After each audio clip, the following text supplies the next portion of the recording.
रूहानी ताकतें हमारे आसपास हमेशा मंडराती रहती हैं। उनकी एक अलग ही दुनिया होती है जो वास्तविकता में दिखाई नहीं देती, लेकिन कुछ घटनाओं से महसूस ज़रूर होने लगती है।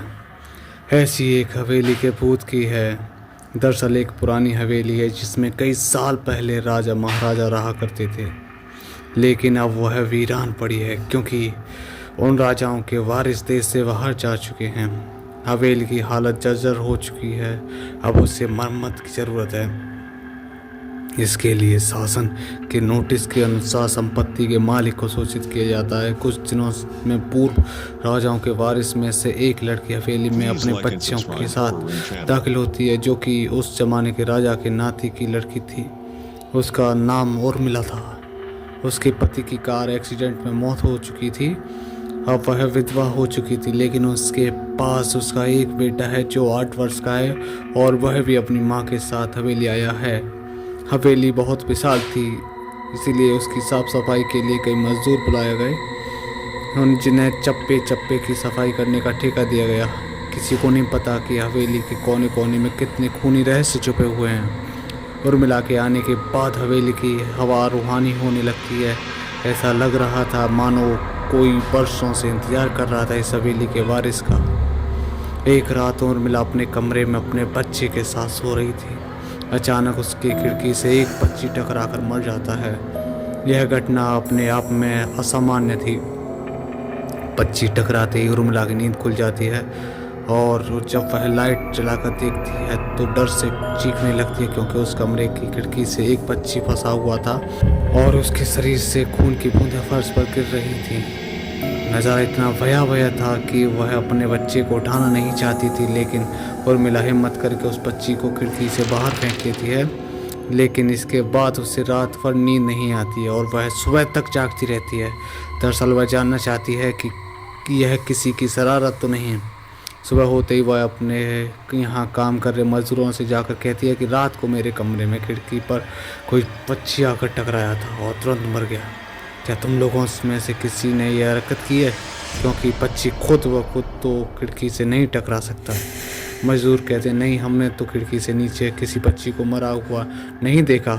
हम तो अभी वहाँ से चले आ रहे थे और जब सभी जाकर देखते हैं तो वहाँ पक्षी नहीं होता है। उर्मिला घबराने लगती है कि यह क्या, यहाँ तो पक्षी होना चाहिए या कम से कम खून की कुछ बूंदें दिखनी चाहिए, लेकिन यहाँ पर पक्षी का एक पंख तक नहीं पड़ा है। उर्मिला सभी मजदूरों को कहती है कि हवेली में बहुत सी कीमती चीज़ें और मूर्तियाँ हैं, संभाल के साफ सफाई करना। मजदूर अपने अपने कामों में लग जाते हैं और उर्मिला अपने बच्चों के साथ कमरे में टीवी देख रही होती है कि अचानक हवेली की छत से एक मजदूर नीचे गिरता है। उर्मिला को अचानक लोगों की आवाज़ सुनाई देती है। वह भागकर खिड़की से नीचे देखती है तो एक मजदूर की लाश पड़ी होती है।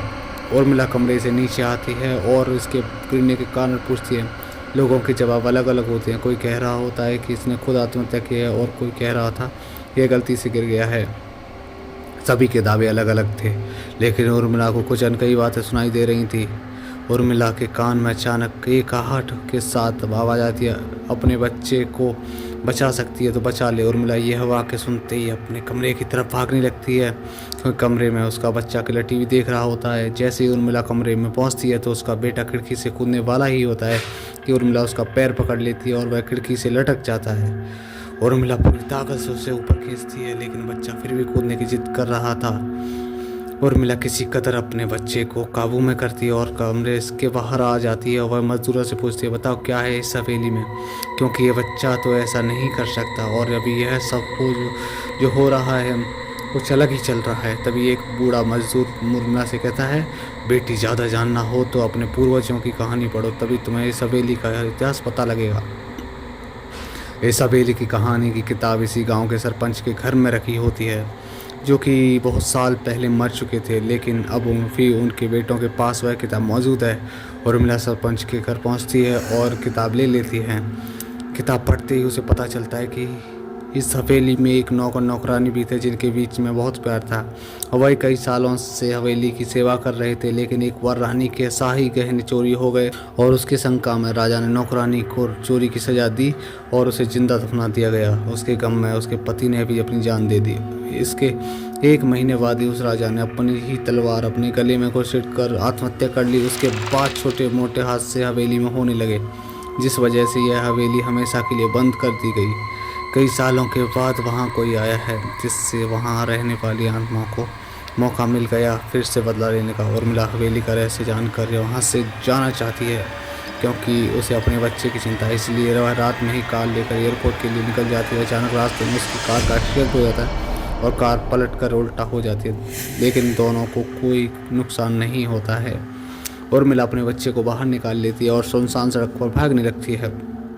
रास्ते में उसे एक कार आते हुए दिखाई देती है और कार रोकने के लिए उर्मिला सड़क के बीच में खड़ी हो जाती है और अपनी मदद के लिए चिल्लाने लगती है। तभी अचानक कार वाला आकर कार का ब्रेक लगा देता है। उर्मिला पास जाकर देखती है तो उसकी हिम्मत बढ़ जाती है, क्योंकि यह एक पुलिस ऑफिसर होता है। उर्मिला हड़बड़ाहट में उसे अपनी बात कहती है और रोने लगती है। पुलिस ऑफिसर उन्हें अपनी गाड़ी में बैठने को कहते हैं और रोड में आने लगते हैं। रास्ते में एक बूढ़ा सड़क पर जा रहा होता है और उसकी कार के सामने आते ही रोड पर गिर जाता है। पुलिस ऑफिसर गाड़ी से उतरकर उस व्यक्ति को देखते हैं। बूढ़ा व्यक्ति बेहोश हो चुका था। पुलिस ऑफिसर उसे गोद में उठाकर अपनी गाड़ी में पीछे बिठा देता है और अस्पताल के लिए चलने लगता है। अचानक उस बूढ़े व्यक्ति का हाथ पीछे से पुलिस ऑफिसर की गर्दन तक पहुंच जाता है। पुलिस ऑफिसर चटपटाने लगते हैं और अचानक गाड़ी का ब्रेक लगा देते हैं।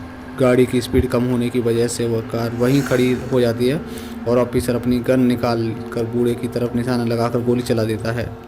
बूढ़े की सर में गोली लगने से भी उसकी जान नहीं जाती। महिला और पुलिस ऑफिसर दोनों समझ चुके थे कि यह कोई भूत है। भूत को देखते ही उर्मिला अपने बच्चे को लेकर बाहर निकल जाती है और इसी बीच पुलिस ऑफिसर भूत की पकड़ से अपने आप को छुड़ाने में कामयाब हो जाते हैं। पुलिस ऑफिसर के बाहर निकलते तीनों बाहर रोड से भागने लगते हैं और कुछ देर भागते उन्हें सड़क के किनारे जगमगाती लाइट्स दिख रही होती हैं। पुलिस ऑफिसर उर्मिला से कहते हैं कि मैडम यह एयरपोर्ट है, जल्दी चलिए। उर्मिला अपने बच्चों को लेकर एयरपोर्ट के अंदर पहुंच जाती है। एयरपोर्ट पहुंचते ही उर्मिला की जान में जान आती है, क्योंकि पुलिस ऑफिसर की बहादुरी की वजह से उसके बच्चे की जान बच गई थी। लेकिन हवेली में भूतिया ताकतों का आधिपत्य अभी तक बना है और इसी के साथ खूंखार भूतिया कहानी खत्म हो जाती है। धन्यवाद।